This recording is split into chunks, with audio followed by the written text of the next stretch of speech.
Salut les geeks, installez-vous confortablement. Aujourd'hui, on va parler de Resident Evil 4, du fameux remake bruit de couloir qui sortirait en 2022 et pourquoi c'est une excellente idée.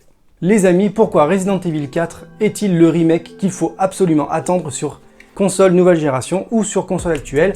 On va regarder ça ensemble. Donc je ne vous présente plus Resident Evil 4, tout le monde le connaît, tout le monde connaît son héros principal, Leon S. Kennedy, le héros de Resident Evil 2 qu'on retrouve quelques années plus tard dans les aventures de Resident Evil 4. Donc pourquoi se dire tout simplement que Capcom, décidément c'est compliqué à dire, Capcom, aurait vraiment eu l'excellente idée de porter ces jeux et en fait a totalement raison et a totalement compris qu'il y a une réelle demande derrière ça, une réelle façon de présenter ces jeux et surtout une réelle envie de faire découvrir à la nouvelle génération des jeux d'horreur qui ont su marcher il y a 15 ans en arrière. Resident Evil 4, c'était la fameuse cassure avec les épisodes 1, 2, 3 de la PS1 et donc les nouvelles générations de consoles qui étaient il y a 15 ans en arrière, c'est-à-dire la PS2 et la GameCube, à savoir que Resident Evil 4, pour la petite anecdote, était quand même une exclusivité temporaire sur GameCube. Si on regarde un peu de plus près Resident Evil 4, on s'aperçoit quand même que la mécanique de jeu a quand même vachement vieilli, que la peur instaurée dans Resident Evil 4, même s'il y a une part large à l'action, n'est vraiment plus d'actualité, car on a vu que d'autres survival horror s'installaient vraiment là-dedans. Alors, pour représenter un peu le style survivor, Resident Evil 4 en fait est devenu un peu de la vieille école, parce que voilà, tout ce qui est Evil Within ou des jeux d'horreur de ce style-là, en fait, à la troisième personne, domine énormément mieux la peur. Graphiquement parlant, Resident Evil 4 a énormément vieilli.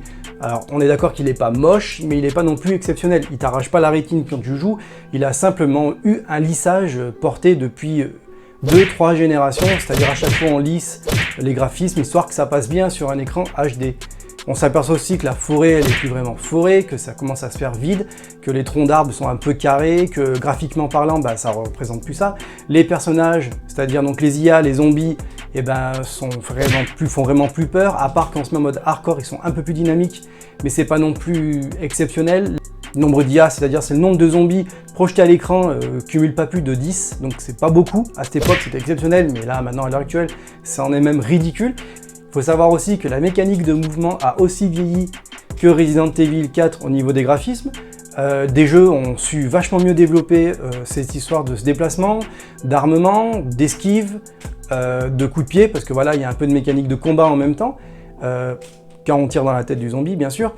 Et voilà, comme un jeu comme Dead Space qui est sorti quelques années plus tard, maîtrise vachement mieux, qui maintenant ne sort plus, maîtrise vachement mieux cette dynamique que maintenant Resident Evil.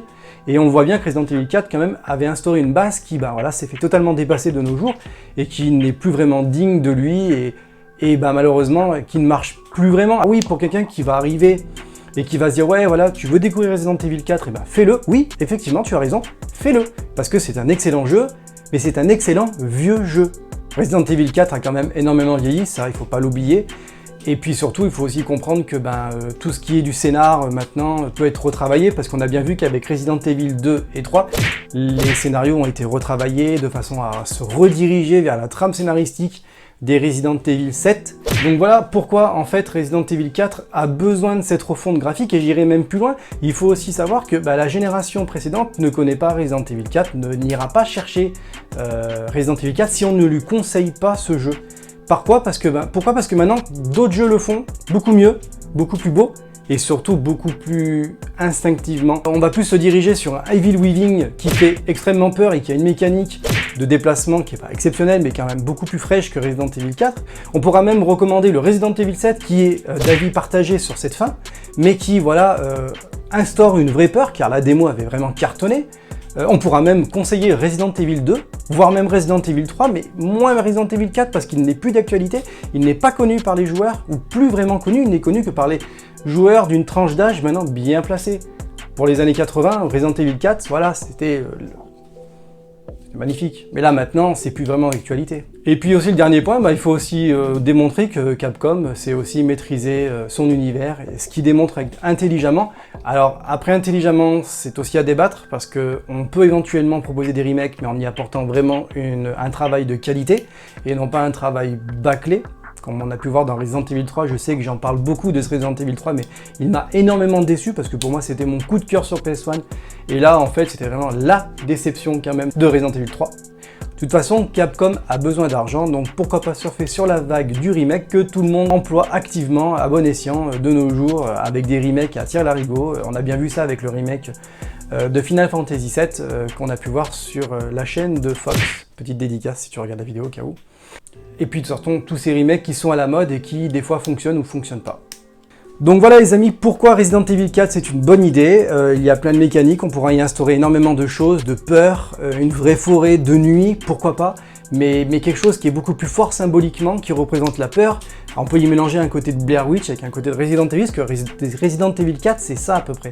C'est une forêt, un homme, une fille à sauver, et énormément de choses bizarres tordues à côté. Alors on retrouve des châteaux, on retrouve des moines avec des armes du Moyen-Âge.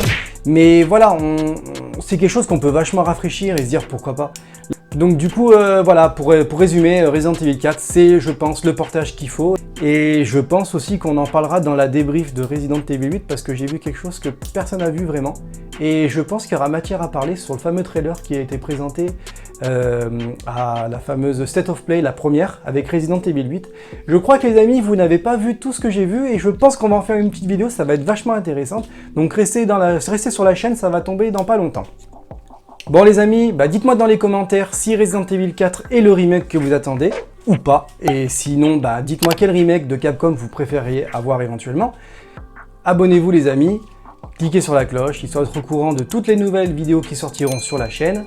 N'oubliez pas que je suis sur Facebook, c'est en bas dans la description, n'hésitez pas. Et puis, écoutez, on se dit à la prochaine. Allez, ciao!